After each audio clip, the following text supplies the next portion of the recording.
என் பிள்ளை தக்கலை 11th படிக்கிறான். ஏற்கனவே 12th பசங்க அடி வைக்கிறது என் பிள்ளை சார்ட்டு சொல்லி கொடுக்குறான்னு ஏற்கனவே ஒருக்க என் பிள்ளைய நல்லா அடி கொடுத்தாங்க. அடி கொடுத்தால சார் ஃபோன் பண்ணி சொல்லி நானே எனக்கு ஹஸ்பண்டுமா வந்து ஸ்கூலில் பேசி ஸ்கூலில் அந்த டைம் நடவடிக்கை ஒன்றும் எடுக்கல. அந்த பையங்களை விட்டுட்டாங்க. 12th படிக்க பிள்ளைங்க பப்ளிக் எக்ஸாம் இந்த ஒரு தடவை விடுங்க, அவனு இனி அடிக்க மாட்டாங்கன்னு அவங்க சொன்னனால அதை நாங்கள் ப்ராப்ளத்தை விட்டுட்டோம்.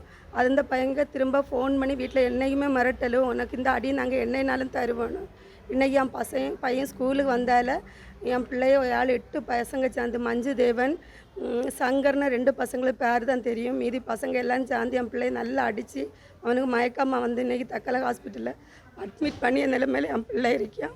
இனி என் பிள்ளைக்கு பட்ட அடி எந்த ஒரு பிள்ளையும் இந்த ஸ்கூலில் அடிப்படக்கூடாது. இதுக்கு நல்ல ஒரு நடவடிக்கை எடுத்து எனக்கு ஒரு பதில் தரும்படி உங்கள்கிட்ட தாழ்மையாக கேட்டுக்கொள்கிறேன்.